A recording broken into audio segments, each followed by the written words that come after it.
All right, so welcome everyone. Here we are today. This is the first episode of the One New Zealand show. And we have today with us Dylan Moore from the Volitional Science Network. And you know, I've just been watching some of your videos and very impressed. And so here we are to chat about a few things going on in the world today. So welcome, Dylan. Well, thanks for having me on, Warren. You're welcome. I'm glad someone's watching my videos, and I didn't realize that people were watching them all the way from New Zealand. Mm-hmm. Yep, we certainly are. The internet's a small place. We've got our antennas out, so we find all the good stuff. I think it's quite amazing, really, how many people are following the American issues and politics. I find it actually quite frustrating because I wish they'd be concentrating a bit more on our own problems. But no, it's amazing how many people are right into the American issues and political situations. I have found that interesting myself. I lived in Europe for about 2.5 years, and while I was there, anytime people were talking about politics, they knew about the American stuff just as much as they knew about their own home country. And I was going, man, because I was living in Austria, and I'm like, I don't know zilch about what's going on in your guys' country. So I agree with you. I feel like they should be a little bit more focused on their own countries. Mm-hmm. I wondered if it's actually the drama that I think so. That's in American politics. I think so. Mm. And we grew up on American television, you know, watching our TV screens. A lot of it was American. So we're interested in America, and we feel some connection with. Yeah, unfortunately, we seem to be the culture creators, and that's kind of a sad state of affairs because the culture that comes out of things like Hollywood is crap. Mm-hmm. And the sort of I go out of my way really hard not to watch TV anymore. But I mean, that was another thing I noticed when I was traveling as well, is even like I was in Turkey at one point, and I remember people were watching TV all the time, and I could tell, I mean, I couldn't understand a damn thing anybody was saying on the TV, but even the way that like the news stations were set up were like imitations of the American style of the way that we had everything set up over here. And I was just like, man, how far do I need to go Mm-hmm. until I stop seeing the same crap? So yeah, I would really like, I think it'd be a good idea if different countries started really focusing on making their own stuff as opposed to imitating the crap that comes out of it. I wonder if here it's crap, but I mean, like they focus on the crap and imitate that. Yeah, I wonder whether the drama associated with it is because of the numbers involved in America, that you're coming up with innovative marketing ways to reach people, and they find that you really need to be at a low level to reach a lot of people, particularly in the drama stakes. That's what I'm really talking about. Mm. Yeah, maybe. I mean, it might also be another thing where if the United States invented the stuff first, I mean, like the internet, and was the first country to start proliferating things, well, they kind of had the first, you know, in quotes, market share of what was, you know, in control of being able to produce stuff and have everybody else react to it. So maybe a lot of it is fueling off the momentum of that. Mm-hmm. I think that's exactly what I was meaning, that they found ways of reaching people, large numbers of people first. And so it's no wonder that others follow. Mm-hmm. Yeah. Well, enough about America. Tell me about New Zealand. There's something to do with the political party that, like, I could probably count the things I know about New Zealand on one hand, which is like Lord of the Rings, sheep, close to Australia, no poisonous animals. And Christchurch. Christchurch, what happened recently? Oh, Christchurch, yes. Okay, Yeah. there's my one hand. Five things. Yeah. So So fill me in. I don't know what's going on over there. yeah, so up until recently, I would have felt like we're a bit of a refuge from a lot of the things that are happening in the rest of the world, and we're kind of a safe haven. I mean, I'd almost want to welcome you over here and say, you know, you don't have to worry about what you speak out in public and so on. And since what happened in Christchurch, things have accelerated down here, and all of a sudden, what we thought would sort of filter down to us after 5 years is quite right up on our doorstep.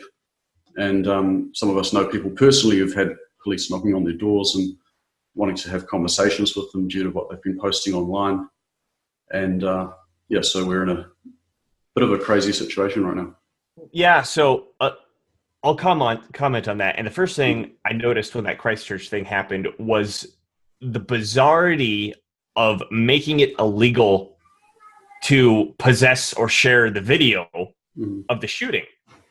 And I had someone on my Facebook group, I guess I can't share it or else the guy's going to go to jail, but sharing the video, and honestly, I didn't take the time to look at it because there was so much other crap going on. I mean, there's always a ton of crap going on. But his comments were that it was totally fake. Like, there's this guy going through shooting people, and it's like more fake than a first-person shooter video game where there's not even like any blood splattering on the walls behind him. And he's pointing out this looks really, really, really fake, which may be one of the reasons why suddenly it's completely illegal to share this video. Because if people were to see that it was fake and they're saying, oh, wait, we have to completely turn our country upside down, and what was it? Your prime minister was wearing a hijab. Yeah, a hijab. Like, you can't tell me this crap wasn't scripted. Mm-hmm. And it's funny you mentioned that you saw New Zealand as kind of this refuge for the rest of the world. For some reason, I did too, despite the fact I had like four things that I thought about New Zealand minus Christchurch. And that was the same thing where it's like, okay, here's this part of the West that's kind of far in the corner of the world where it's like, okay, of all the crap that's going on in all the rest of the West, at least there's New Zealand that we can like run away to because the rest of the insanity hasn't caught up there yet. Yeah, it's freaky that. Yeah, it is freaky, and actually living here is quite amazing. I'm not sure, don't know how you feel about this, Warren, but okay, it's a terrible thing, and it appears that it wasn't fake. But I'm not saying the incident was fake, but a video that was released may have been. There's a lot of things that don't add up. One guy mentioned that there was a number of in the video, you could see other people in the background, and they appeared to be in some way involved because there was cars coming and going, and there was one guy in a red jacket who was visible a few times in the background. And it implied, the other thing was he couldn't have got from point A to point B and back again within the time frame. It implies there was more people involved, and there was other issues. There's more to it than just a straightforward story of one guy on his own doing something crazy. Well, and then, sorry to interrupt, it's another thing where it doesn't matter if it was one guy or 10 or a crazy conspiracy or not. It's like, okay, this horrible thing happened at this place in New Zealand. Therefore, let's just turn our country off. Let's just throw the whole culture away. The whole freedom of speech, the whole right to defend ourselves, all of it, it just needs to go because we're just so upset over this one tragedy that happened. Like, what? I mean, it reminds me of 9/11, where it's like the next day they had the Patriot Act waving around, like, oh yeah, so we've just completely redesigned the whole world. We didn't have time to read it. It was like 4,000 million bajillion pages. It just happened to be written since the Clinton era. Don't know where that came from. And yeah, we're all going to pass it right now without reading it. And it's like, you got to pretend to me that this wasn't planned. Get real. And I mean, I feel the same way about what happened after the Christchurch shooting. We're in I don't know if I'm sounding too conspiratorial over here. For you guys. We're just in the position where we're not sure how much of these parts we want to edit out of the conversation, because we want to still be around to discuss this, and we want to be not completely sorry. Yeah. Are we broaching the part where police might start knocking on your doors? Or am I just sounding too crazy that people want to listen to me? I think if we devoted the whole discussion to that, we could be. But I think the interesting thing is just sort of moving aside from it slightly, that what actually happened is a lot of minority groups jumped on to that and used that incident as an excuse to push their political messages. And so, that's less about the incident, but more about what other groups or factions have used it for. And they're the people that are trying to close down free speech. I belong to a group, Hobson's Pledge, which is about equality in legislation, and we've been taken to the human rights people about a propensity to want equal rights. It's almost like everything right's wrong. You don't know what to believe and what not to believe now. It's really difficult. Are you guys having the same social justice warrior, crazy lefty phenomenon going down there as we are having over here? Like people will attack you in the streets if you disagree with them. I don't know if it's got quite to that point yet. Well, there are people being threatened. I don't think it's as bad as what was the? I watched one of your YouTube clips, Dylan, about a riot recently. I was just thinking about. Yeah, it was when Milo came to the University of Washington. I tried to go there, and I ended up not being able to get in because Antifa had such a conniption fit that they, someone got shot while we were there, and I ended up getting slapped over the head. They put paint inside of Christmas ornaments and they throw them at people. And I went over to try to talk to these Antifa guys in my infinite wisdom, and I ended up getting punched a bunch of times and had this paint splattered over my head. And I was just like, my theories of human nature just changed radically in one night. Holy crap. Just to see these people that are, it's not that they are just unreasonable. They become physically violent if you attempt to reason with them. It's really, bizarre is not even the right word. It's terrifying. And I'm wondering if you guys are seeing the similar thing happening in New Zealand. Yes, we are. Would that be true, Warren? But not possibly not to the same extent, but the same phenomenon is occurring here. Mm-hmm. Certainly, it's happening online. You're aware of it online. We had Stefan Molyneux and Lauren Southern come and do a talk, and there was protests. I don't know if they got violent. Did they, Andy? No, I don't think they got violent. Also, outside Jordan Peterson's events, there were protests. There have been, I can't remember. There's a couple of groups in Auckland, and I don't want to say their names because I'm not sure whether I've got them right. But there are a number of groups that are, I guess they'd be left-wing groups that are, noisily, more and more noisily opposing what they are calling the alt-right. What we're seeing here, I think, is the increasing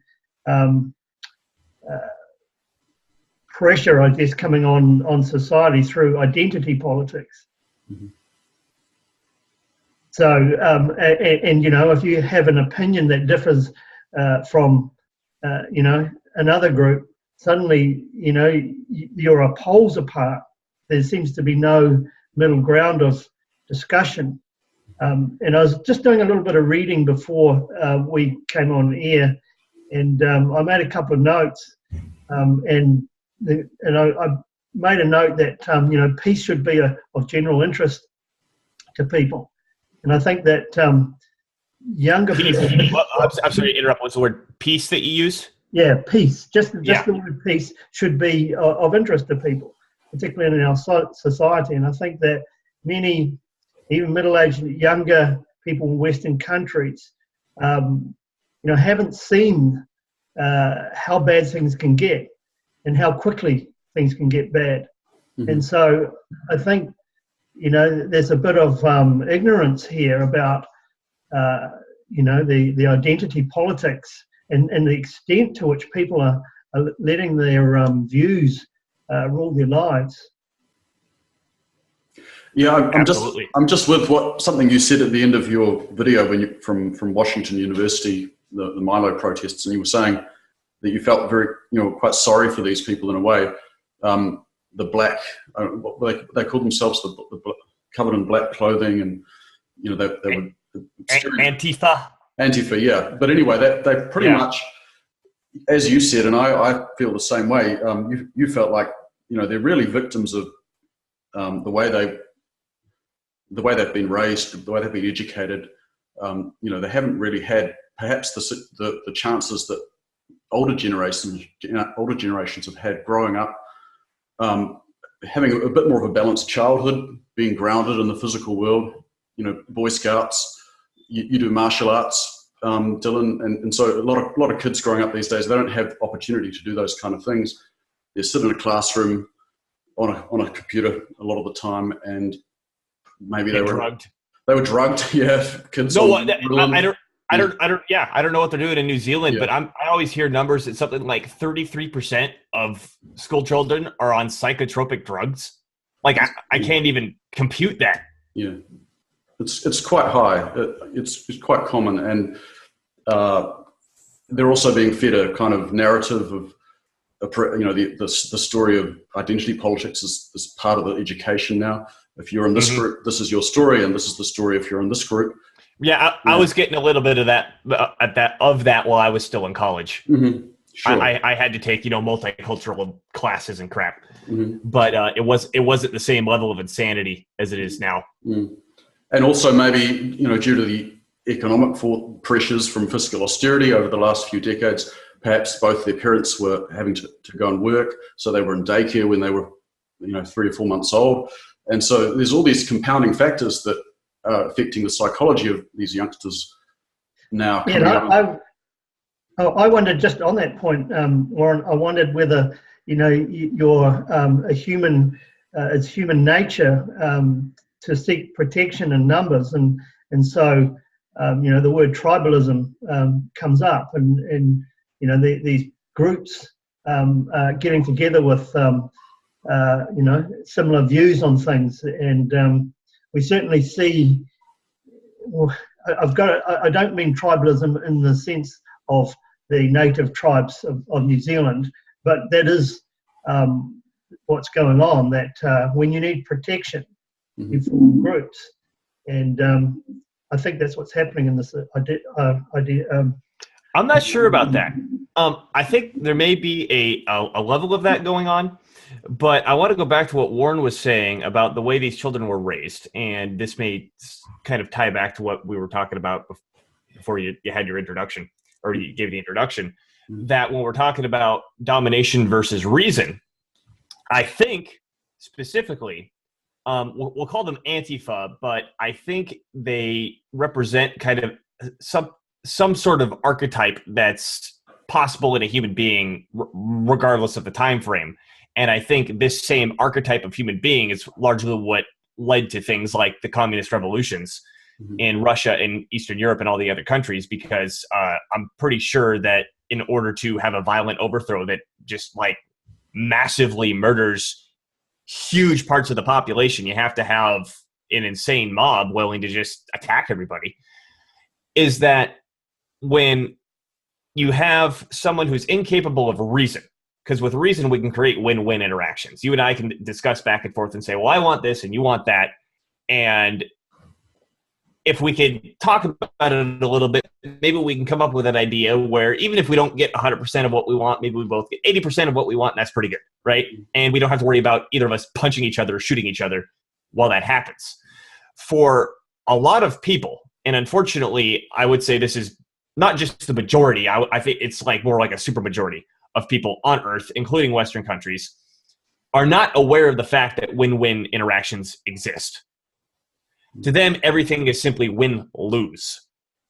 And so what happens, and I've thought a lot about that Milo riot since it happened, because there was a lot to process from what I experienced there. When I went to talk to these Antifa guys, And I literally walked over. I wasn't afraid of him. I walked over to him, and I'm like, look, guys, tell me what you want. Tell me what's going on. Like, talk with me. And all I got in return was, you're a fascist. You're a racist. You're a Nazi. And I'm like, that is the first time anybody has ever called me that. Holy crap. Okay. But when I, they hit me a bunch of times. They didn't hit very hard. I wasn't too concerned about that. But then, they're throwing paint, and then things got pretty hairy, and someone gets shot, and all this sort of stuff. Is they respond to disagreement with physical violence. So when they see that you are trying to have a win-win conversation, and the only thing that they can put, the only dimension that they're able to stick on that is win-lose, they just see that you're trying to win, therefore they must be losing. And the archetype of these people, they're Antifa, but I think a better term for them would be a Marxist archetype, is all interactions are win-lose. And I mean, it says the Communist Manifesto opens with this. There's the oppressors and the oppressed, just like first page. All interactions are win-lose. And by the Marxist, the only way to deal with the fact that all interactions are win-lose is physical violence. That's why they react so violently when you try to talk to them. Because they say, hey, here's this guy, he's my oppressor, and he's trying to set up a situation where he's winning. I'm being oppressed. What's the solution that, the Communist Manifesto prescribes for this? Shoot him. Okay. Or, hit him upside the head with an ornament filled with paint. Throw bricks at him or whatever. But I think that's why we have... That's what we're seeing out of these insane people. And going back to what you were saying, Warren, is if you stick them in daycare, you never talk to them, you feed them Ritalin when they're 3 years old, and you just pump these people through the educational system, it's just like this factory churning out zombies.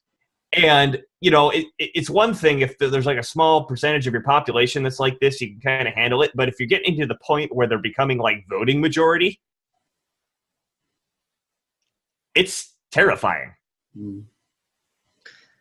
I wonder, are we seeing that, Warren? I think that we are seeing that process happening. Certainly, the Marxist oppressor versus oppressed. It happens naturally in New Zealand. The curriculum in New Zealand states that as a 5-year-old, and you walk into the classroom in New Zealand, and you're immediately divided up into Māori and Pākehā. And I'm sorry, you're divided up into what? Into native people and others. Okay. And others. This is in our curriculum. And then for the next 12 years, you will be fed a diet of oppressor versus oppressed. So the non-Māori, if you like, or the Europeans, as they're described, are supposedly came here and oppressed the natives. And you're fed this for 12 years. And so not only that... we get that too here. Yeah. Sorry to interrupt you, but we get that too here. Yeah, and so this carries on. And I think if you leave at high school and go out to the workforce, you might be lucky enough that it fades into the background. But if you carry on into the universities, many universities here, you just get it in droves. Yeah, you must take the classes. If it's anything like here, you're required to take the classes in order to graduate. That's right, and I think that's fueling this identity politics, an oppressor versus oppressed situation. It really is prevalent here. You can't pick up a paper or listen to a television broadcast or anything. And just recently, the group Māori Council taking on the group that I'm a member of, Hobson's Pledge. Was first story in the news. So it's an accusation that wanting equality is racist. So it's amazing what actually. Well, and then here's what they did with the word racism. I don't know if you guys noticed this.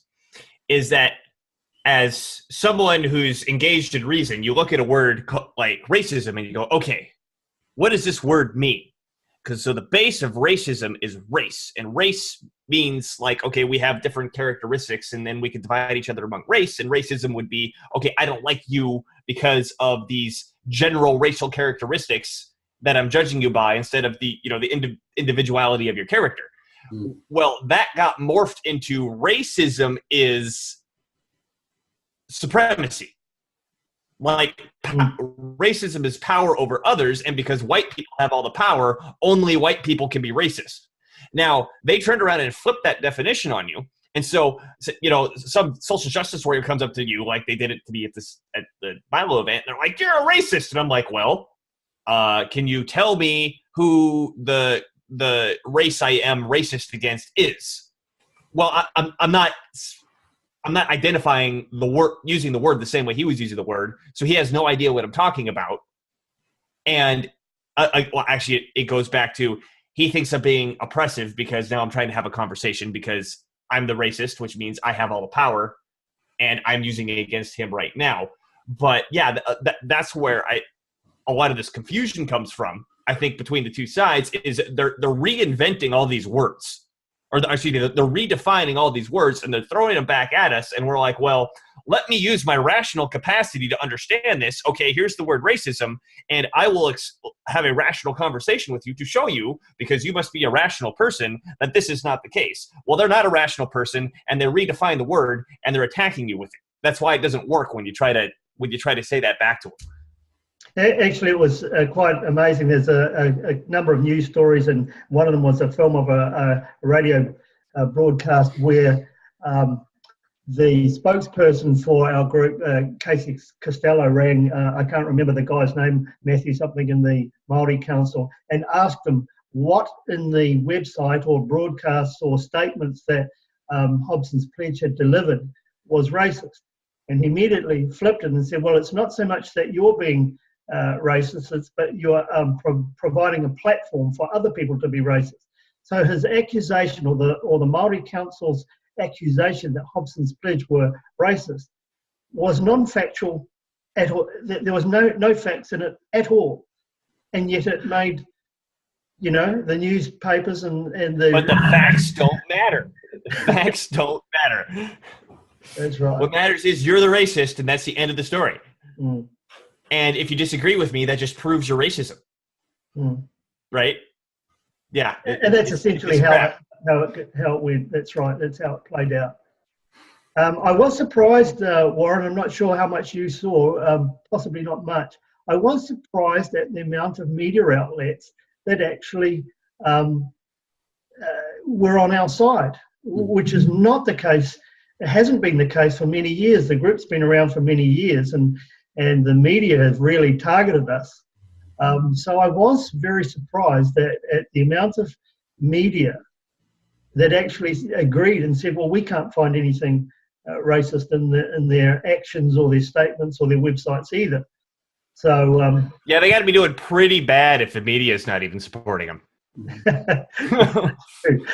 This was small online media, online publications or radio. Are you talking to me, Warren? Yeah, I'm asking you. No. It was Television One. It was Radio New Zealand. It was Radio Waiata. It was most of the major papers. Mm-hmm. You know, I mean, this is the Māori Council. Mm-hmm. You know, who are a well-known organisation in New Zealand, making a racist accusation against Don Brash and Hobson's Pledge. And the minute you mentioned Don Brash's name, you know, there's a faction of left-wing New Zealanders who will immediately be thinking racist, when really he's a spokesperson for a group that wants equality in the law, something that you guys fought on. That is like the most racist thing I could possibly think of, equality in the law. Holy crap. I'm just being sarcastic over here. You continue, please. Yeah. I mean, you guys fought a long time for it, and it, there's a lot of political upheaval, and I think you needed it there. In America, I'm talking about, in the 60s. Oh, in the 60s. Oh, yeah. Mm. Yeah, I'm just wondering about what that number of people that are essentially, you know, not able to sort of ground themselves, calm their emotional amygdala response, and reason with people, understand that dialogue isn't necessarily warfare. What percentage of the population has to get like that, and then then various factions can make expedient use of that large sector of society to whip up into certain things. Whip up into a fervor, and and I'm also aware that there's a lot of privilege, real privilege, not just imagined privilege, but privilege that goes with parroting back that narrative, and like we're talking about in this education system from primary and onwards up into university. If a person's quite willing to go along with that story and say, well, if someone has light-colored skin, then they're an oppressor and they're privileged. If someone goes along with that story, then jobs will open for them more than if they don't. So there's privilege in playing along with it. Oh, you mean that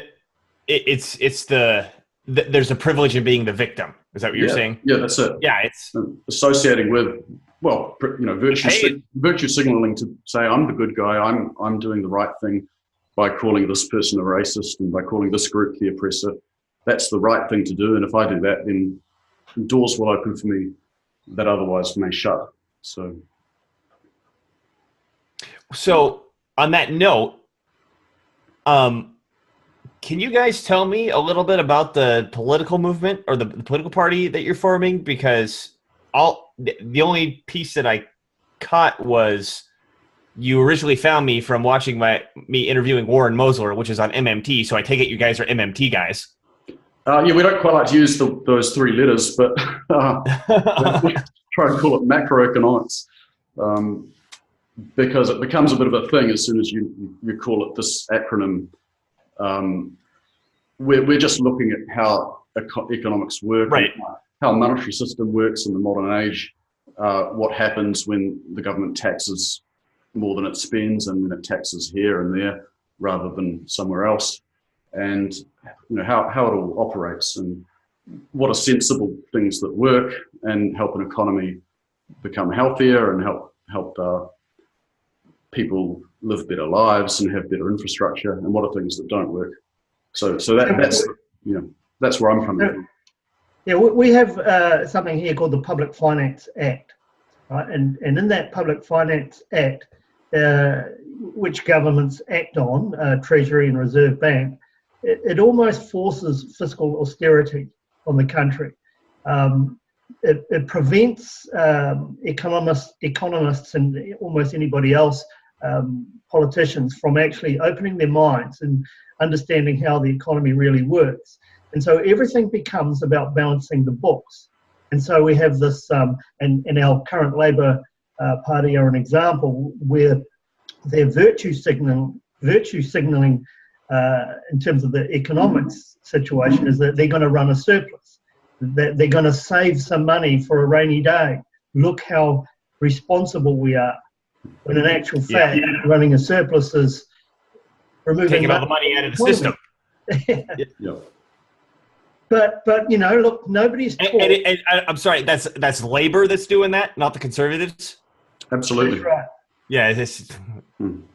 I mean, in general, over the last 20 years, the Conservatives, our national party, they've had larger budget deficits.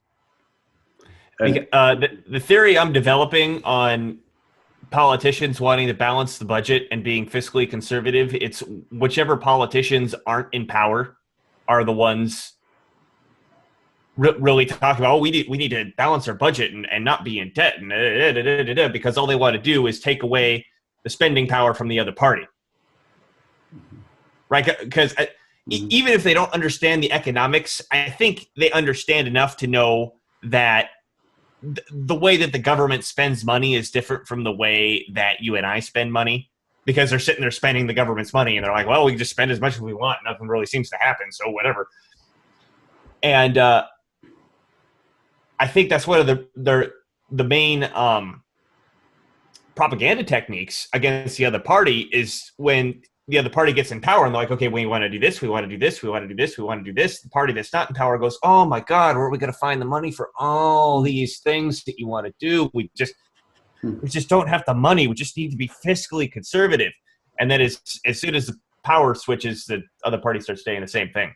Because that's what we're seeing here in the United States now, where the Democrats are just like, oh, where are you going to find the money for this wall, Trump? We just got to, there's just not enough money. Like, we got to be more fiscally conservative. And people who have any memory are going like, you're talking about being fiscally conservative all of a sudden? What's going on? And I think it's just a hamstring on the other political party. And I think on that note, that's we've discussed two topics so far. One, the rise of the left and also the fiscal austerity, and both of those things are probably things that have prompted the forming of our party, the One New Zealand Party. Yep. Because for us, being the voice of reason is not difficult. We're not necessarily the opposition, if you like. We can come in with new and fresh ideas, which neither of the two larger parties or factions of left and right can do, because they, as you said, Dylan, they need to just beat the other person down. And I was in Australia a couple of weeks ago, and they're in the middle of elections there, and I was horrified at the rhetoric I was hearing. It sounded like you were going back to the 70s, and it's just these slogans being thrown out, and it almost made me physically sick. And I'm thinking, surely the people of Australia are not as gullible as this. But I don't think that politicians have got any other ammunition, have they? You spent too much when you were in. We're going to, have fiscal austerity. Unemployment was high. We're going to have it low. It's just, there's no solutions talked about, by the way, when they discuss this stuff. There's just no solutions. And I think that's what makes a good politician, that he can talk for 15 minutes without any solution to any problem. And in fact, because of the way they act, all any of them are ambulances at the bottom of the cliff. That's all they're doing. The social welfare system that we see here is the ambulance at the bottom of the cliff. The health systems, in some ways, is really just an ambulance at the bottom of the cliff. It's not stopping people being healthy. When you say ambulance at the bottom of the cliff, you mean you allowing people to get sick and right before they die, trying to exactly obesity issues. Allowing people to become, not very educated and living in poverty and doing nothing about solving it. We've got a government that ran on fixing child poverty, and they've been in, a year and a half, and child poverty's done nothing except spiral downwards since they've been in. So that none of them have got any solutions for this sort of stuff. This is what I'm saying about these endless political elections where the same rhetoric is chucked backwards and forwards. And again, I'll say that's why we were formed. We think that we do have solutions. They're not immediate solutions, but we're attacking things at the source. Well, they're fairly rapid. Once you cut a tax like GST, which is our value-added tax, 15% on every sale. Value added. Right. Value robbed. Value robbed away. Can you feel the value every time you buy something? I'm sorry. Go ahead. And as you talked about with Warren Mosler, Dylan, it's a massive administrative drain on the country.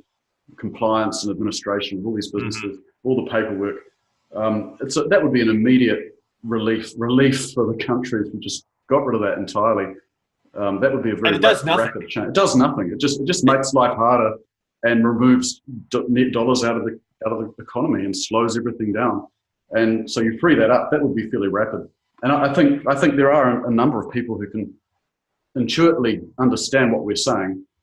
I go and walk around the country and I talk to someone on a beach, and the average person I run into, I explain that the money system isn't really it's not anchored to gold. It's not precious minerals that we're gathering in with the tax. The tax is just removing the money out of the economy. And I'm always quite heartened that a lot of average people, business people, people out there in the country, the kind of salt of the earth kind of people, a lot of them understand it. And so we're figuring, why not just make that a big thing? Why not just tell people about it and see how many people might just come on board? Maybe that's possible. Well, I think it's possible, and I think it's becoming bigger and bigger here. Unfortunately, it's been stained a bit by Bernie Sanders and Alexandria Ocasio-Cortez, who's totally off her rocker, nuts. Yeah, we agree. Yeah, and then people go, "Oh, MMT? You mean that crazy crap that AOC is talking about?" And it's like, well, first of all, I don't think she gets it. I think she's just repeating stuff that someone told her to repeat. But unfortunately, the majority of MMT information is out there is left-wing dominated information. And I'm sorry, I know you want to use the term macroeconomics. Yes, the majority of macroeconomic information out there is left-wing dominated. And when you separate the politics from the description of what's going on, you can say, oh, wait, this doesn't imply left-wing. It's just the way stuff works. We can decide whether we want to take things left-wing or right-wing with it. But if we can't recognize how it works, all we're going to do is make stupid decisions, like where we keep shooting ourselves in the foot by balancing the budget over and over again, going, oh my God, what's wrong with the economy? We better stop spending. We better stop spending because we don't recognize that money, it's not a unit of barter. It's a unit of obligation that gets created when the government demands a tax. Now, you might not like that. I don't necessarily like that, but that's not the point. Right? Until we can agree and understand that, okay, that is what's happening. Now we can make useful decisions about it. So what I found, I'm actually surprised at what you just told me, that like when you're talking to normal people about this, so like, oh yeah, I get it.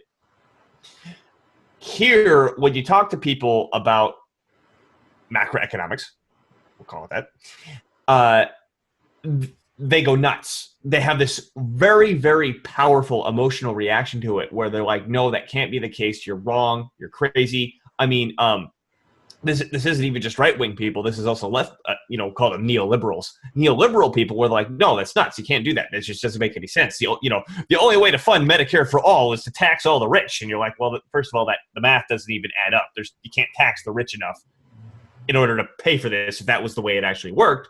But second of all, those things have nothing to do with each other.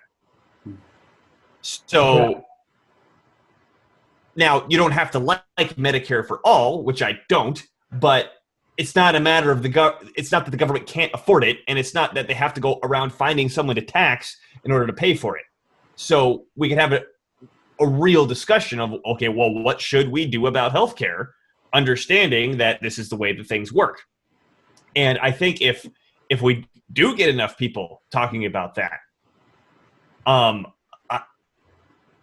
I think there would be a revolution in politics, because when you see a left guy and a right guy arguing over, we need to be fiscally responsible. We don't have enough money to do that. Okay, we'll just tax people more because, that's the only way we're going to have to pay for it. And we just say, okay, this entire conversation is stupid.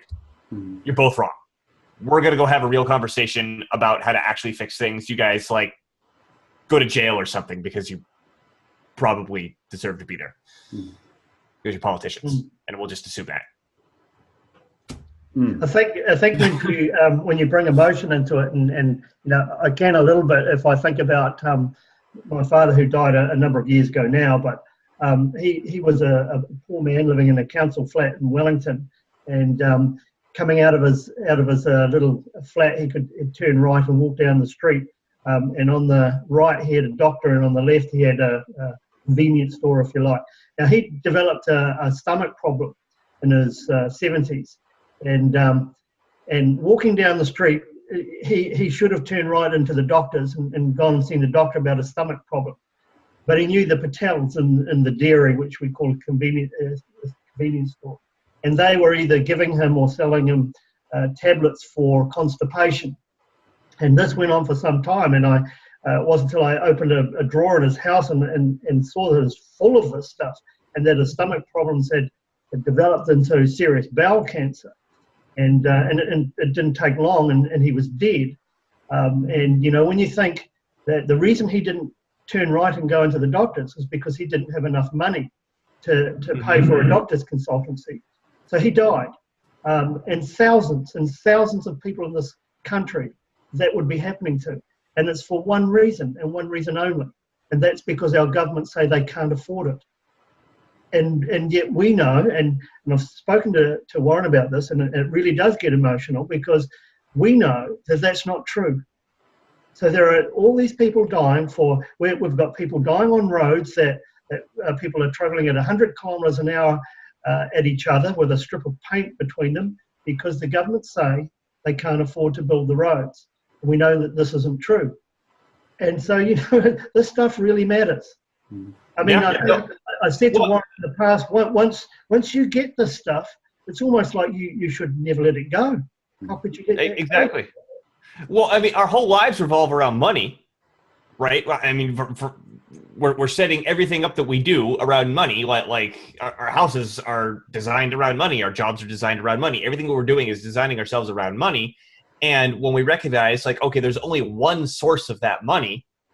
I mean, if you're in a country that's sovereign issue of its currency, there's only one source of that money, and that's the federal government. So if it doesn't create the money, we don't have any money to work with. So if the government isn't building roads, or they're not paying for healthcare, or they're not doing schools, and I'm not saying, you know, these are the things the government should spend money on. But if they're not spending money on something, there isn't any money for everyone else to have. So there's a double problem, not just that the government's not providing the service, is they're not allowing anybody else to provide, you know, they're not allowing the free market to provide their own services either. And when you talk about austerity, it's to say, take away all of it. Take away the private sector, take away the government sector, take away all of it. And yeah, austerity is terrifying. It also creates the low wage economy and low productivity. And so I know the ex-governor of the Reserve Bank in New Zealand, Don Brash, who's an economist, who's a PhD in economics. And talking to him one day, I asked him if he knew why we were a low wage, low productive country, and he had no idea. He could of course not he did. Of course he did. Explain it. And I'm serious. I mean, him and his economic buddies could not explain why we are, and that's why we have been for some 30 or 40 years. It wasn't always like that, but I think the Public Finance Act that sort of switches people's thinking away from what money really is and how to run an economy. We're stuck there, and the government that we have now, the Labor government, are making it worse for us. So we're seeing unemployment starting to rise. We're seeing all the signs that you expect to see if government's taking money out of the economy. And so the Public Finance Act, that's saying that the federal government has to balance its budget? More or less, it does, yeah. It explains the actions that Treasury has to do in terms of selling securities. And, you know, the easy way to put it, and the numbers aren't far off here, that if the government come up with a budget of spending $100 billion and they have a tax return of an investment of $80 billion, there's a $20 billion shortfall. And so they will sell through the securities market bonds to the value of $20 billion. In order to get the reserves pulled out of the... So put that into the reserves. So they think what they're doing is reaching into the reserves and pulling out this $20 billion and so balancing the book. And everybody's happy, right? So they're running on interest rate. They're looking at interest rates and inflation. That's their... that's right, their the same thing they're doing everywhere else. Yeah. Instead of managing the economy in terms of the capacity. So it's the workforce What's the other thing that they're looking at, Warren? It's just slipped my mind. So you're looking at productive capacity, like productive how many capacity. tractors the factory could produce in a month or whatever. Whether there's involuntary unemployment or whether we're seeing current account deficit and so the private sector's saving, so there's not money being spent into the economy. The foreign sector's saving our dollars and so the economy's slowing down. That would indicate that we want to reduce taxes to allow the economy to run at capacity, full employment, and people being able to purchase the neat things they need and enough demand to keep businesses running. So, Dylan, you might be interested, Dylan, that because of this fiscal austerity over a period of time, that New Zealand now, in terms of the percentage of GDP, private borrowing is 93% of GDP. I think we're one of the highest in the world. So the fact that the wage and salary earners aren't getting enough money means they're just How haven't you crashed yet? We're just hovering around that kind of. Do you guys have a lot of exports or something? We export milk products mostly, but it's we still have a current account deficit to some extent. So wow. The foreign sector's saving our dollars, and right now, in the last few years, both National and Labor have been running government surpluses. So the only way that the economy can even manage to just barely cope is by expanding private debt to keep up, allowing people to purchase production. That's the bubble. Yeah. So it's like it's preparing for a recession. That's exactly what they're doing. And I'm with you, Dylan, when it comes to asking the question of what things does the government provide well, and what things can potentially the private sector provide well. And so when it comes to some things, I think the private sector does a better job of them. Maybe education is something that is better done decentrally by communities rather than being entirely centrally managed by government, which usually ends up to being indoctrination. But what I'm getting at is that this stuff doesn't say you have to have a large government. I'm kind of tending toward a slightly smaller government, in my opinion, but making sure that the government, who has the responsibility to manage the money system and the supply of money, doesn't starve the economy of that money that would allow the marketplace to fill those roles and to do good things. That's where we're at. So it's interesting to meet another kind of slightly small government-minded person who understands what money is and how it works. Yeah, well, and then I gotta say, because before I stumbled into MMT, I was of the Austrian economics persuasion, and there's like nothing more opposite in terms of the way Austrians view economics versus MMT views economics. And I'm sure you saw some of my conversations with Nima. Yeah, on my channel. Yeah, I heard your discussion with Robert Murphy as well. Oh yeah. That was awful. You did well, man. Thank you. I was so nervous on that because I didn't realize I was going to be set up for an actual style debate. Robert Murphy was a total dick to me in that debate. I didn't notice it until I went back and listened to it, and I'm like, wow, this guy was not very much in the spirit of debate, if you ask my opinion. But people can go listen to it themselves on the Tom Woods show.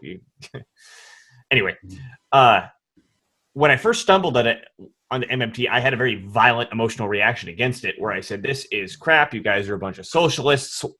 What are you talking about? Of course, you can't lend out more money than you have in perpetuity. Things are going to crash. This doesn't make any sense."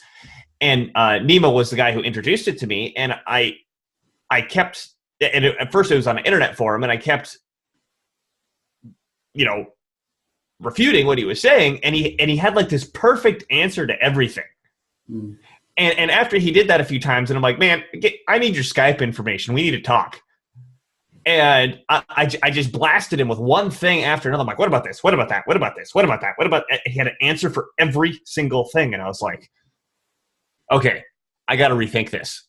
And he recommended that I watch some Warren Mosler videos, and I didn't even watch the whole thing. It was like an hour and a half, and I was like clicking around on it, and I clicked right on the spot where Warren had the sectoral balance graph behind him, and you know, where it's got the trade deficit, it's got the government spending, and it's got the taxes going up and down this graph, and it's almost this perfect mirror of each other.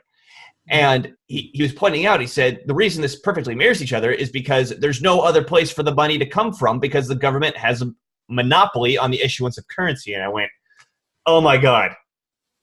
Duh. Duh.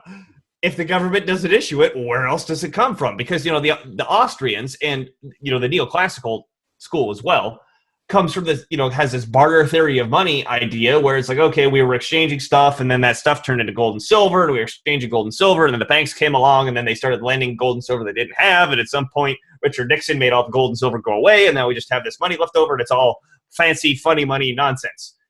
And for some reason, everybody still spends it, even though it's completely worthless. And if we listen to Peter Schiff, anytime tomorrow, everybody's going to wake up and realize the stuff is worthless and the whole system's going to collapse. And I'm like, man, that's a really bad story. That doesn't make any sense. And I believed it.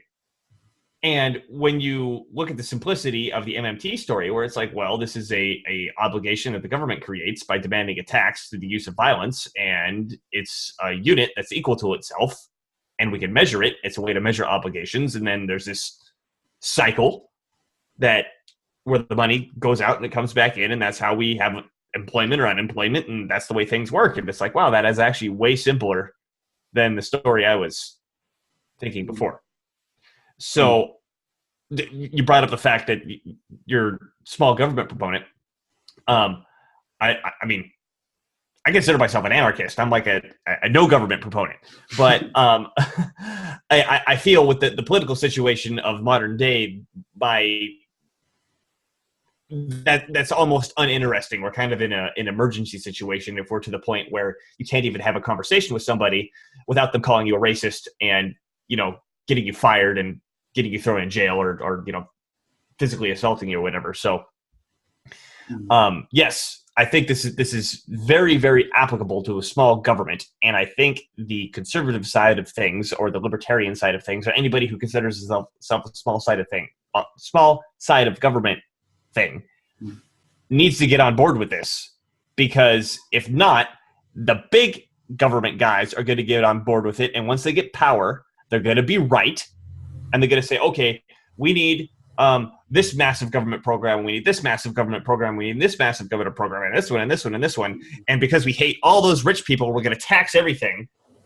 And I don't think that's a good way to handle the understanding of macroeconomics.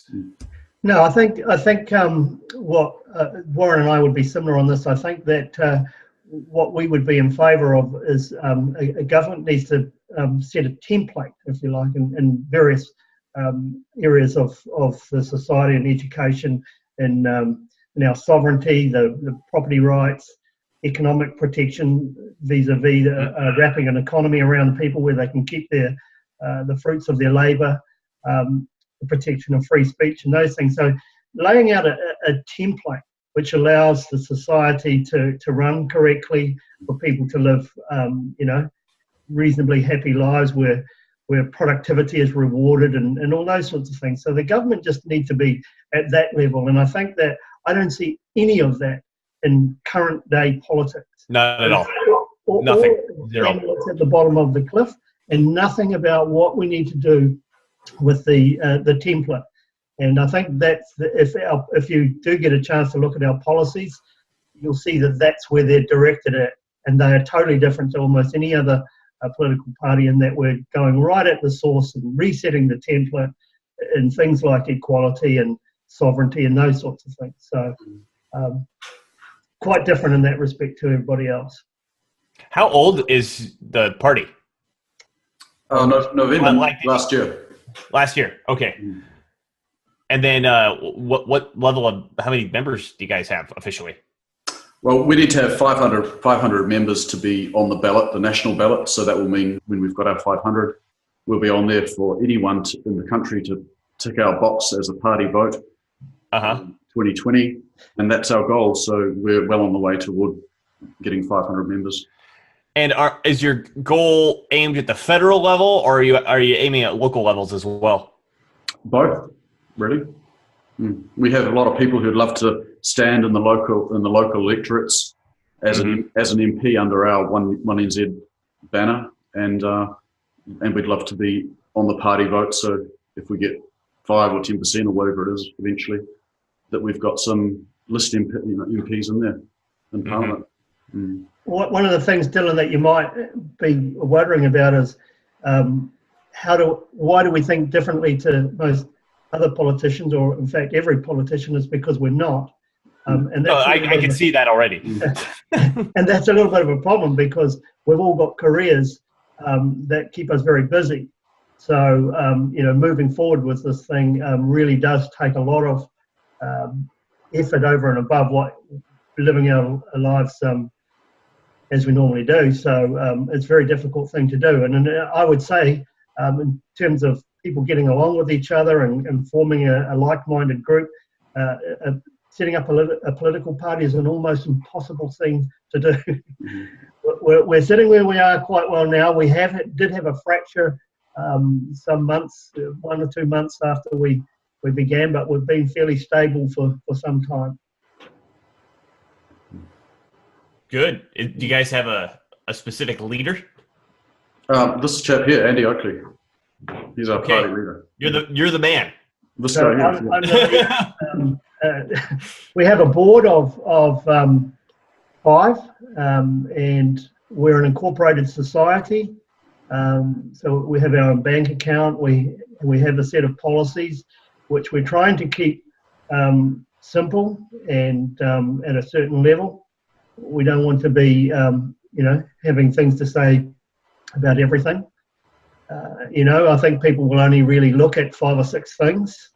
And if we can express that well and we can get them to understand, in New Zealand at the moment we need to get 5% of the total votes, and that will relate to a number of, I think it's about 7. If we got 5%, I think is it 7 seats, Warren? Round about that. Yeah. And so it's about getting influence. I don't think we're going to walk in and completely change the country in year 1, but if we can have influence and start the conversations about these really important things at fundamental levels, and stop people talking about banning plastic bags and the really silly stuff that they're doing. Do you guys sorry about the plastic bags. This is just a pet peeve of mine. Are you banning the plastic bags and giving away free plastic needles at the same time, like we're doing here? I think we are, aren't we? Oh, okay. Yeah, plastic bags were banned. That was one of the things Jacinda Ardern did right at the beginning. And I think there is a program for needles for those who need it. Those who need it. I need it. Give me needles. Here you go. Have you guys ever cleaned up a druggie site? You ever participated in cleaning up a druggie site and finding all the needles like it's a wonderful Easter egg hunt? Yeah, we've heard about that. Oh my God! I actually own a junk removal company, and I've run into a couple of those sort of situations, and it's like the most horrifying thing you could possibly imagine. The state that these people live in, and it's here's something that you shouldn't use government spending for: keeping people addicted to these drugs. Oh, here's some free needles. Here's some free methadone. You'll be better. See you in a week. Wink. Yeah, that's right. That's just a sign of the ambulance at the bottom of the cliff, and we think that we can, do things in our education system where we can prevent those. Many of those addictions and the requirements for abortions and the poverty and a lot of it can be addressed by really getting into that education system and teaching people about individualism and the sovereignty of the individual and the responsibility, how to take responsibility, all these things, relationships, parenting, all these really important things that we need our young adults to have. When, the middle and upper class might do a reasonable job of providing those things for their children, but I come from New Zealand's poorest suburb, and I just witnessed a terrible social situation, which after 40 years, I've done okay with for myself in business today, but when I go back to that city, Cannons Creek in Poirua, I think it's worse today than it was then. So, and this is one of the reasons that I'm sitting here today. This made me really angry that I went through that terrible place, and it's worse today. And not only that, they're all over New Zealand now. So someone's got to do something about this at a fundamental level, and not just grandstand virtue signalling, saying that I'm going to address poverty without even understanding what poverty is. And I think that's the problem with our current Prime Minister. She ran on addressing child poverty. I don't think she knows what it is. And I don't think she knows what to do about it. I was going to say, is she something of an Ocasio-Cortez where she just repeats talking points and doesn't have any idea what she's talking about, and she just likes the attention? Absolutely. Yeah. Okay. I'm of the opinion that it's a bit like the good enough parent makes themselves eventually obsolete or less required as the child grows older. And I have the same philosophy for government, that good enough leadership in government is about making government less required in people's lives, and helping an economy where people work, where jobs are abundant and people have a meaningful job to get up into in the morning, that gives them self-respect and contributes meaningful in their communities. These are the best education systems, right? Children growing up in a family like that, they have it from their parents. They observe their parents living a life that's meaningful and provides. Have you guys ever watched The Ultimate History Lesson with John Taylor Gatto? I've heard of John Taylor Gatto a little bit, yeah. I haven't seen that though. No. He actually died recently. I don't know if you guys knew that.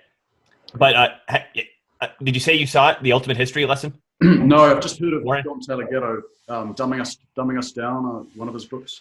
Yes, so The Ultimate History Lesson was an interview done by Richard Andrew Grove, who makes Peace Revolution podcast.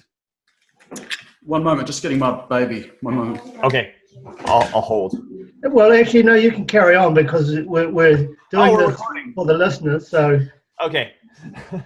Anyway, Richard Andrew Grove from Peace Revolution podcast interviewed John Taylor Gatto about the history of the public educational system, and you were just mentioning that we learn a lot of things from our parents, and that's kind of the proper way for it to come from. Well, the originating point of the public educational system in Prussia, which is where it came from, was to get the children away from their parents, because we have to teach them the way that the state wants them to be taught if we want to form the society that we want to form.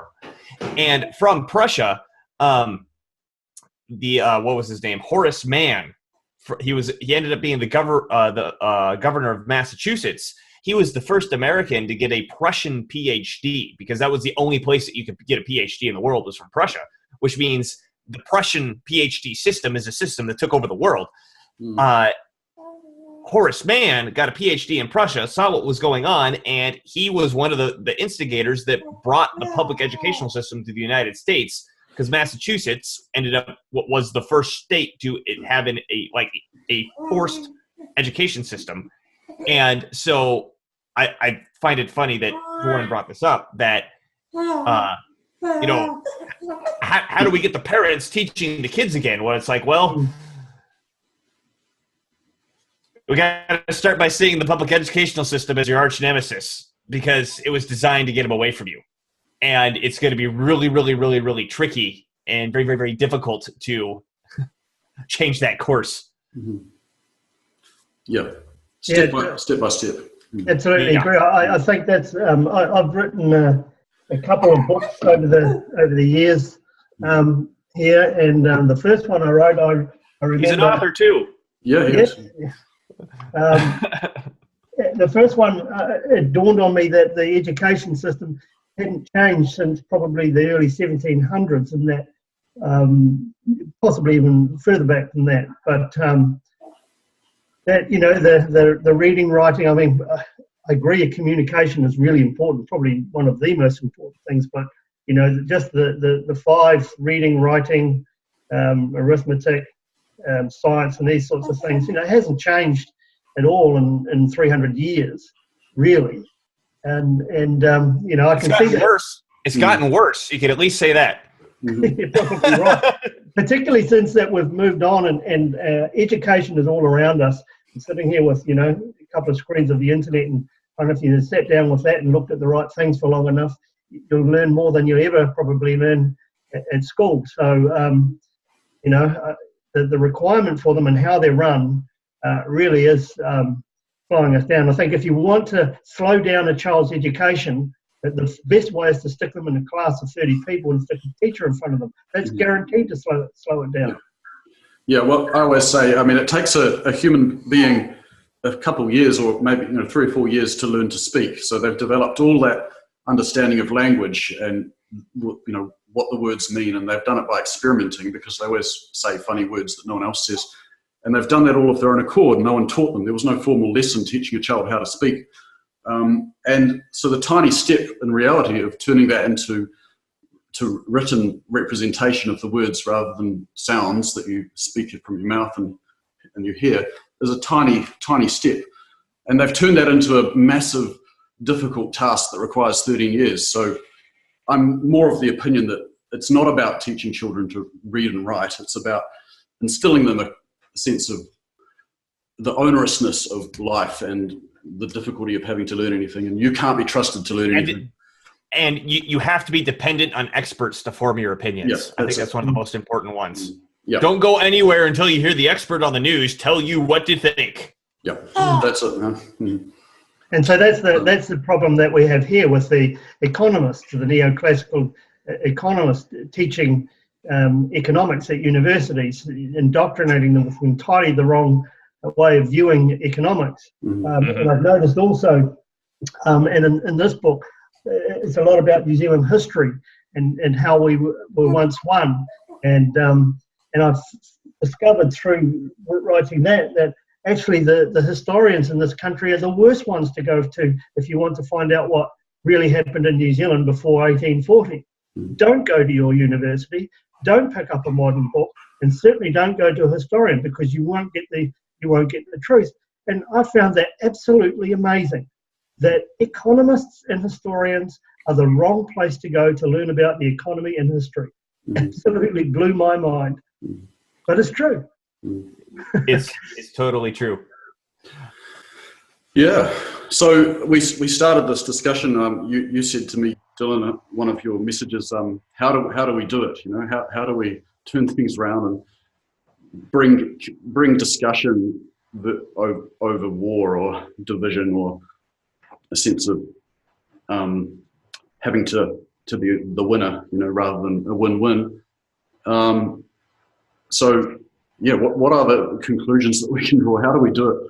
I mean, I think things like this as a start, talking about these issues and putting them out there in the public sphere, it's about all we can do, right? Well, I've thought about this a lot. And it's one thing for the three of us to discuss stuff that, okay, the three of us can sit here and talk about a topic, and maybe we agree and maybe we disagree, but we could talk about our agreements and disagreements and get on with the rest of our lives. Unfortunately, we're something of a minority simply to be able to do that.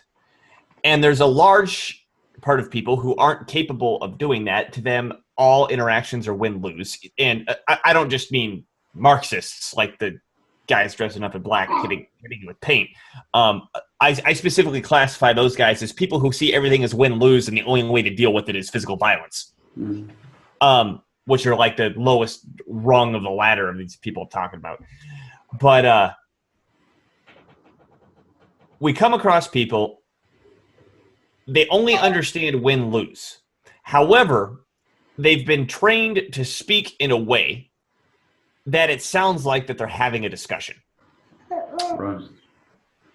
And if you don't know the difference, or if I don't know the difference between what exactly is and what exactly isn't a discussion, we fall into this trap where we try to be reasonable with them.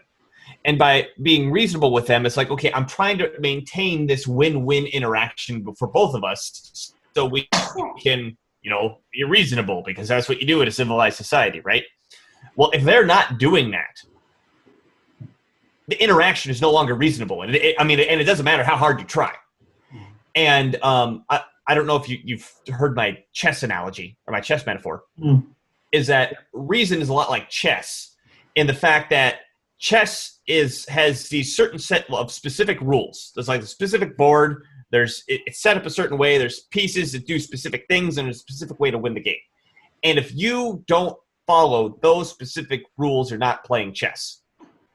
In the same way, logic, which are the rules that govern discussion, have specific rules, and if you're not following those rules, there's actually a word for that. It's called fallacies. If you're not following those rules, you're not having a discussion. It's not a reasonable interaction. Now, when someone is faking reason, it's something akin to playing chess with somebody, and they start making moves up, or they'll put a piece back on the board, or they'll knock pieces off the board and pretend that you're continuing to play a chess game. And if your response to that is to be like, okay, obviously, I got to turn my chess game up here. I got to really think 5 moves ahead, or else I'm just going to lose against this guy. Well, you've already lost because you're not playing chess anymore. And in fact, you just look like an idiot because you're not addressing the fact that this guy's knocking pieces over the board and making up moves. Mm-hmm. So my channel is largely dedicated to the fact that once you've identified this, and I talk about different ways of how to identify it. Once you've identified this, you have to stop being reasonable. Mm-hmm. Because if you continue to be reasonable, you lose by default. Because the other person is putting a win-lose, or let me back that up. If a win-lose interaction bumps up against a win-win interaction, the win-lose sets the interaction. And so if the person brings that to you and they're metaphorically swinging fists and you're not defending yourself, you're just going to sit there and get pummeled and lose. Mm-hmm. So when we're dealing with these people, I found you kind of have to bury your teeth at them to show them that it's like, I'm not interested in pretending to have this discussion with you, because here's the secret of the sophist. And the sophist is the person who pretends to use reason when in reality they're trying to dominate you, which is, of course, manipulation. Mm-hmm. The secret to them is they want all the benefits of dominating you, but they don't want any risk of you fighting back. It's like ultra cowardice. Mm-hmm. So if you do fight back, what I found, and this isn't 100% of the time, but what I found 80% of the time is they tuck tail and run. Mm-hmm. Because they're used to their bullshit being able to work and manipulate people. And it's like the bully who's picking on a kid for years at school, and the kid finally musters up some courage and hits him back, and suddenly it's like, oh wow, I gotta go find somebody else to bully. This sucks now. This isn't fun anymore. So I think as reasonable people, yes, it's important that we have these conversations, because this is how we're gonna develop and figure out what we're gonna do in the future. But at the same time, we also have to learn how to defend ourselves and not try to have these conversations with people who aren't interested or not able. Because I think there's a lot of people who aren't able to have these conversations and just completely drop the pretense. Sure. I'm not even going to pretend, and I don't care if you're gonna throw this back at me and make me look like, oh my God, I'm starting the fight. Oh, you tricked me, because I didn't realize that you started. That you were the one who actually started the fight, and I'm going to feel guilty because I defended myself. And if people are watching, because this is the ultimate tool of the sophist, is if they have an audience and they pick a fight with you, and the audience doesn't realize it, and if you defend yourself, the audience is going to come up to you and say, "Wow, you started that fight. You're a jerk." Mm-hmm. And to have the balls at that point to look at the audience and go, no, you all missed it. He started the fight. And if any of you want to make a deal about it, I'm willing to do the same thing with you. I think that really, really, really changes the dynamic. And it makes people more careful about messing with you. And I think the social justice warriors, that's all they're doing all the time. I'm going to fight you. I'm going to fight you. I'm going to fight you. I'm going to fight you. And if you get it, and if as long as you're in line, I'll give you praise. But as soon as you're out of line, I'm going to attack. So everyone has to tiptoe around them because they're afraid that these people are going to attack. Mm-hmm. So,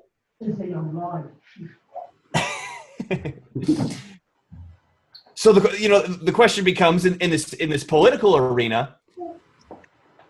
Yes, reason is important, but how do we deal with the unreasonable people that are coming at us? I think you're even mentioning when we were talking in the Facebook chat, setting up this call. I'm guessing it sounds like you guys are getting a lot of flack in Facebook comments for your political party. Well, polarized comments is one way to put it. Generally, people are either interested and they're, really, really dialoguing with us, or they are wanting to put us in a box. And I've been pushing back for years with my books on some of the political narrative, which is oppressor versus oppressed system that we've developed here. I've been pushing back for years on that, and my Facebook channel is full of polarized people attacking me. So developed a bit of a thick skin over the years, being used to that. But you get a lot of pushback, all right. Well, and then I've noticed, particularly on the internet, and I really try to avoid Facebook arguments because they're stupid. Because this is what always happens, or almost always happens, is that whoever writes the last comment looks like they won. And some moron who's got nothing better to do than try to push your buttons all day is going to have more patience and more time to sit there and make sure that he has the last comment. And so you can make any sort of reasonable thing to him and try to address the things that he's saying, but he can always turn around and get passive aggressive and blame you for stuff and say you're an idiot about this and that you're nefarious for that reason or whatever. And, he can exhaust you because, at some point you're like, I don't have time to write real responses to this crap. And I think this is why we jokingly call it meme warfare. I think this is why the memes are so effective, is because it's saying, okay, I'm not playing that game anymore. Here's this picture making fun of you, which is more effective than whatever crap that you were saying above. I think also, and you've obviously found that, Dylan, that YouTube is effective. I've got, 8 or 10 videos on YouTube, and it's good because you get to control the narrative. You just say what you're going to say, and if you deliver it in a reasonable way, you get, a good amount of views. So we have Facebook debates. I'm just, involved in one today, and exactly what you've just said is going on. That it just keeps the last word it seems to have won, and actually it's an argument about history. So that makes it even worse because everybody looks at history in a different way. So I think YouTube is a good way. In terms of our political party, we have a Facebook page. We're not too far off a website. Controlling the narrative and is one thing, and one of the other things that I was thinking just as you were talking there, we're trying to do it on a national level.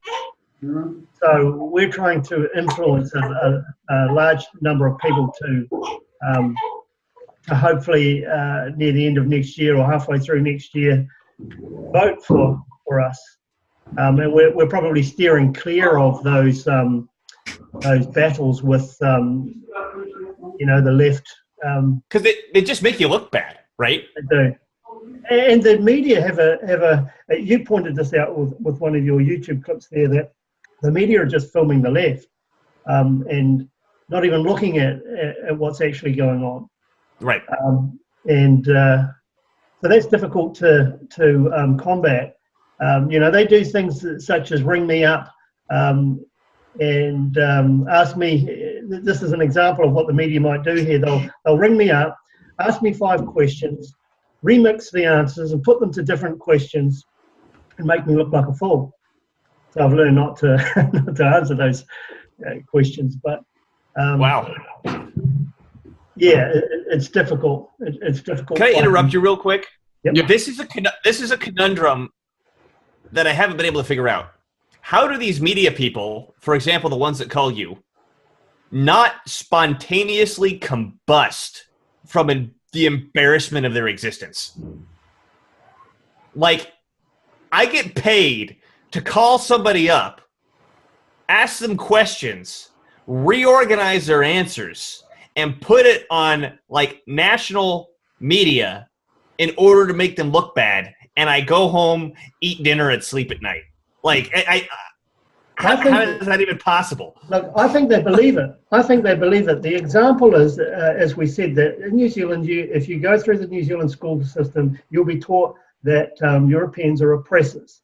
And so that anybody who represents Europeans or fight back against that narrative is probably a racist. And so vast amounts of the population actually think that way. And I think that in this case, it was Mihirangi Forbes that rang me, and it was Guy and Espiner who put it on TV. And they actually believe what they're doing is true, is good. Shame those people. They're racists. Shame them. Do whatever we have to do. So they actually believe what they're doing is virtuous, even though. And how do they not spontaneously combust from that? Sorry. I interrupted you with something else. I'm so sorry. I just had to take that jab at them. Did you want to finish the thought that I interrupted you from? No, that's fine. No, we're sort of. I think we're concluding. We're about wrapping up. Yeah. Yeah. Before we wrap up, I did want to say this one thing about Facebook comments, or I should say specifically Facebook arguments. One thing I've found, which is very effective at shutting people up, if you get in an altercation that's stupid as I just described, is I'll challenge people to do a debate with me, recorded, and I'll post it to YouTube. Yeah. If you're so confident what you're going to say, and you think I'm so stupid, let's have it out and show me up, and I'll post it. I'd say 98% of the time stops it right there. Done. Yeah. Yeah, I'm with you on that. Yeah, I had a debate with like you, I'm skeptical about the so-called science behind fluoridation. And so same thing. I had a debate with New Zealand's leading fluoridationist, and anyone who's watched that debate pretty much agrees that I won that debate. So I'm quite happy with that. Yes, fluoride, the most electronegative element in the universe, which was known for being poisonous, equivalent to poison while it was being discovered, because it was so violently reactive. As soon as the scientists managed to isolate it, it just like immediately attacked them. That stuff, great. Yeah, and today we worry about carbon dioxide instead. So, yes. Yeah. All right. Thanks very much, Dylan. Great to have you on the show. And thanks for having me. It was a great conversation. Wonderful to meet you, Dylan. Thanks very much. Yeah, and wonderful to know that you guys exist. I wouldn't have known. And I wish you guys a lot of luck on your political endeavors. Thanks, Dylan. Thanks, Dylan. We'll be watching your tips on how to interact with these warmongers out there. So thank you. All right. Awesome. Have a great night. You too. See you, mate.